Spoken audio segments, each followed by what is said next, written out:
সারা দেশে যথাযোগ্য মর্যাদায় পালিত হচ্ছে জুলাই গণ অভ্যুত্থান দিবস 2026। সিলেটে জুলাই শহীদ স্মৃতিস্তম্ভে পুষ্পস্তবক অর্পণের মাধ্যমে শহীদদের প্রতি শ্রদ্ধা জানায় জেলা প্রশাসন, সিটি কর্পোরেশন সহ বিভিন্ন রাজনৈতিক, সামাজিক ও সাংস্কৃতিক সংগঠন।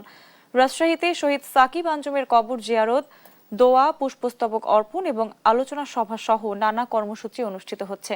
একই সঙ্গে নড়াইলেও আলোচনা সভা, চিত্রাঙ্কন, কবিতা আবৃত্তি এবং বিশেষ প্রার্থনা সহ বিভিন্ন আয়োজনের মধ্য দিয়ে দিনটি পালন হচ্ছে। এছাড়া সারা দেশে জুলাই স্মরণে নানা কর্মসূচি চলছে।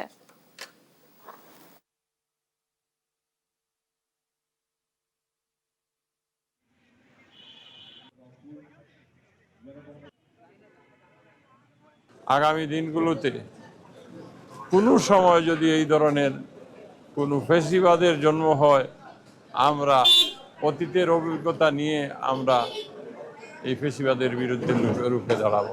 আমরা সবাই আহত যারা আছে তাদের সবাইকে অতি দ্রুত চিকিৎসা দেওয়া হচ্ছে, আরও সুচিকিৎসা দেওয়া হবে এবং দেশে পর্যাপ্ত হাসপাতাল এবং তার ব্যবস্থা করা হবে।